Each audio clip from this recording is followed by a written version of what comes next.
What's up, dude?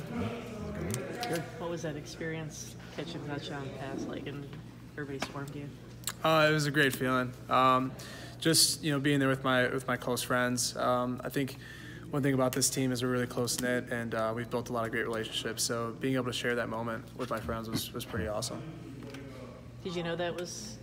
Did Coach say that you were going to have that play available for you in the game? I mean, we've been practicing, a lot of different plays. There's obviously you saw a package with me and Ben on the field, and yeah, I mean, there's several plays we practice out of that package, and that just happened to be the one that we called in that moment. So yeah, when we called it, I mean, I obviously knew that's a play that's designed for me to catch the ball. So. You get a chance to celebrate with your brother and as well in the stands? Yeah, actually, it was pretty funny. He's supposed to be up like 30 rows. I think that's where his seat was, but somehow he made his way to the front row. So I got back and I saw him in the front row, and I was like, oh. I went over, gave him a hug, and it was a cool moment. How did you get 5? I know you wanted to wear 5, like your dad did. Yeah, so just like anyone who wants to do a number change, you got to run it by the head coach. Obviously, it's what we call as meritocracy here. So whoever's playing the most, who's wearing the number, whatever makes the most sense for who's going to wear it, the coaches decide after camp ends. So yeah, that's just kind of how that works. Whenever there's multiple guys wearing the same number, or someone really wants a number, you got to compete to earn that number. So. You wore it in high school too, right? Yeah, some of our work. So was it important for you to wear, because of your Yeah. dad, or? I mean, it's just something I've always liked. I've always loved wearing number 5. It's a number I wore growing up, so it's always meant something to me. Obviously, inspired by my father wearing it, but growing up, that's just a number I always wanted to wear. It's been a pretty long journey for you. You didn't come here to play fullback, linebacker, injuries, Right. everything else that's gone through, all of it in your 5th year. I mean, how much time do you spend reflecting on sort of the path? So yeah, I think the biggest thing is not really reflecting on the past; it's reflecting on the current moment. And yeah, obviously, I've been through a lot in my career, position change, different injuries and stuff. But yeah, I always try to focus on the present. That's one thing Coach Jay, our running back coach, helps us do is just focus on the present and really focus on things to work on. So I always try to kind of look forward and not look behind me. And I think that's paid off in this process. You were a little slowed at the start of the season. You had something? Yeah, so I had a knee injury in the in preseason camp. I was able to work my way back up, back onto the field for Notre Dame. I was able to work in on special teams and gradually work myself back into the offense just through that injury process. So you're 100%? Yeah, I'm 100% now. So prior to the injury, did you have expectations of making the kind of contribution that you're making now, or was this something that's developed over the course of the season? No, I expected to play a lot this season on offense. Throughout spring ball, I thought the fullbacks in general, we all competed really well. But obviously Ben wasn't there during spring ball with his knee injury, so yeah, I got a lot of reps in spring. I thought I developed really well. Coach Jay, Coach Rowe, Coach Froelich, a lot of guys really helped me kind of mold into the position that I'm in right now. And so, yeah, I was expecting to play a lot this season and contribute on the offense and obviously on special teams as I had been doing in previous years.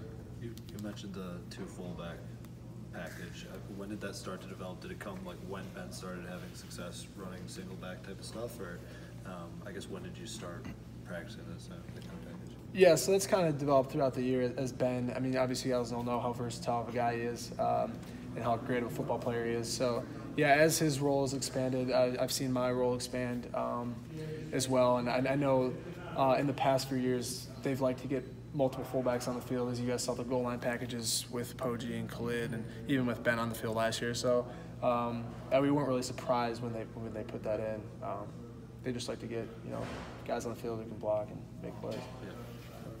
How do you and Ben complement each other? I mean, you're different personalities, I think. Yeah, yeah. Ben, as you guys know, he's a one-of-a-kind individual, and he's probably he's one of my most favorite friends on the team. He's a great dude. He's a great player, and he really prides himself on being multi-dimensional. Because I think a lot of people originally saw him as just some hard hitter, kind of stiffer guy, and he's out to prove people wrong, which I love that about him. And I think about me as well, as people thought I was more of just a fast, twitchy fullback and can't really hit. So we complement each other well. We give each other things to work on, and it's been great for us so far. How much does the will to like prove people wrong? How much does that feed into where you are now as a player? Yeah, it feeds in a lot. You go through the ups and downs. You don't quite play as much as you anticipate on, like early on in your career, and it's just something that sticks to you. You really want to be out there and contribute for the team, and you're in here, busting your butt every day, just like everyone else. So that's something that plays into it. Obviously, I'm sure that's for a lot of players. Just the need to prove people wrong, because you're always gonna have people, trying to doubt you and doubt your abilities. Speaking of that, did that make the touchdown against Maryland any more special? Yeah, I mean, obviously any first touchdown is going to feel special. But, that was something, I guess, a little add to it that made it feel special. What was going through your mind when the ball was in the air? I mean, just make the play. I played a lot of receiver in high school, so I know how to catch the ball. We practice that play a lot. We practice multiple plays where I'm running routes and stuff. So I wasn't nervous or anything. But obviously when I caught it, I didn't really know if I was in the end zone or not. But when I saw the blue end zone, that's just kind of when I knew. And then obviously I got pretty juiced up after that. I was pretty excited. So it's a great feeling. You added the commentary about DJ in your post. Why did you do that? I guess it's something I appreciated that he did for me early on in my career. Was he's tough. He was tough on me. He's a tough coach. That's kind of his style. So that quote just kind of always stuck with me in my head, and that's just one of those things like I mentioned earlier. Just have to prove people wrong. So I appreciated that he gave me that extra incentive. I've had a lot of stories about guys like Chase has had his story about how it was like wanted to go play special teams. John Baxter said you're not good enough, and then he has to gather himself.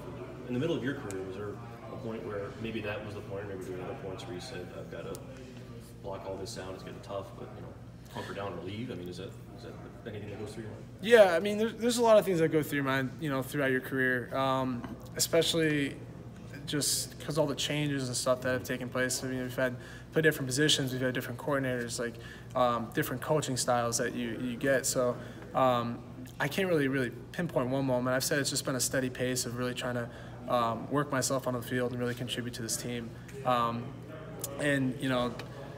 Whether it be during my junior year, my sophomore year, or even my fifth year, that's I've just always really wanted to contribute, and I'm glad to do that now. You have a unique perspective on this program. You've been here so long now, Jared. I mean, where is this team right now? Everyone's talking about playing looser on offense. Do you feel a different chemistry this year? Yeah. Thanks for the reminder of how old I am. I know. I'm sorry. You guys like to mess with me for being here for so long. There's not many Hoke guys here anymore. So, yeah. But there is something special with this team, and you can feel it. I feel like we're kind of hitting on all cylinders right now, and we're really gelling really well, both on and off the field. I think, with the coaching, the schemes have been great, the coaching's been great, everyone's really interacting really well.